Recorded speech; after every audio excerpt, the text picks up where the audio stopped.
Hey guys, so good news. I just finished a rough draft of a book on how to deal with unruly inmates. Technically it's an inmate management book. It's going to be a good book. It's chock full of a lot of knowledge, especially coming after having 22 years of experience in corrections, both as a frontline officer all the way up into prison management. It took me about 5 to 6 days to write this book. The book is about 20,000 words, so about the size of my Inmate Manipulation Decoded book, just a little bit bigger. And basically, it's my effort to see if I can create something that helps fill the gap between a rookie, so someone with inexperience, to a senior veteran, somebody with experience. And I figure a big part of that gap is how we deal with inmate behavior. So the first chapter is going to kind of talk about how we label what their actions are, whether we have inmates that are being annoying, whether we have inmates that are being disruptive, or whether we have inmates that are being threatening. Now, granted, I wish it was a perfect world, and then we could just clearly see their actions and fit them into one category, but we'll explain how these actions can also blend into different categories. The next chapter, chapter 2, is the function of that inmate's behavior. What are they trying to accomplish? And this is more of looking at it from the inmate's perspective.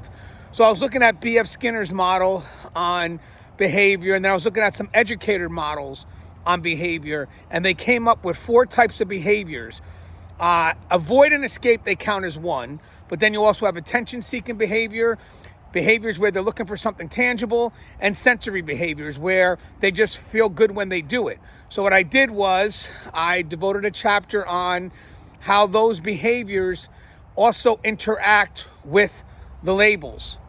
So basically, how does this function relate to them being a threat, being disruptive, being annoying, whatever. And there's a lot going on here because, again, these functions also could happen simultaneously. So it's a matter of deciding which one at that point takes priority.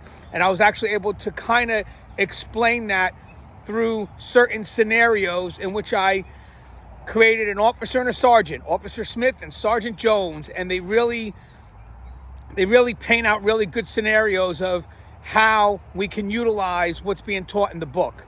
The third chapter discusses the loss versus gain system. See, as an officer, I was very focused on the loss part. Take away. And I know rookies are too.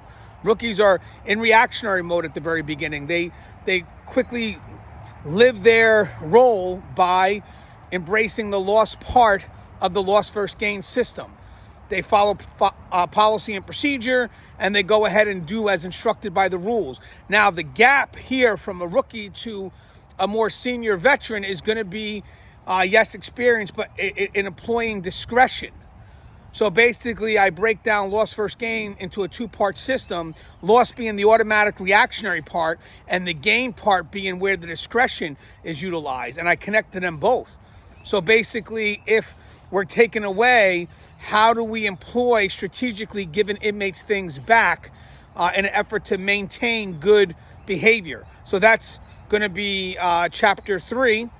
Chapter 4 discusses what kind of triggers the need to write up an inmate. And that's important too, but we're talking about nuisance charges. We're not talking about higher level charges. We're talking about charges that maybe there is some discretion in writing them.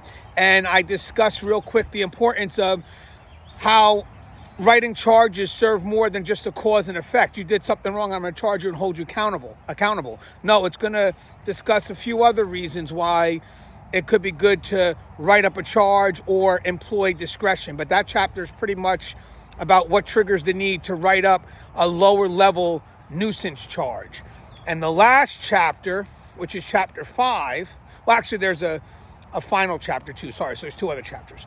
Chapter 5 is going to be about de-escalation versus negotiation, and then resolving versus responding. Responding being the priority, resolving being less of a priority. And then we're going to talk about, as I mentioned, the difference between de-escalation and negotiation. Because remember, in corrections, guys, you can't negotiate correctional objectives.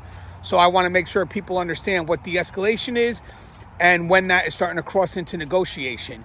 And then in the final chapter, chapter 6, sorry, that is the final chapter. There's 6 chapters. We kind of bring the scenarios all together. So we're going to kind of bring an end to the Sergeant Jones and Officer Smith story.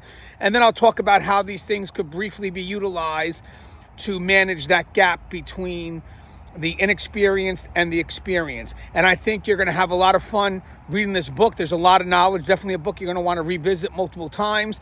And it's just as needed as the Inmate Manipulation Decoded book. So these books are going to complement themselves very well.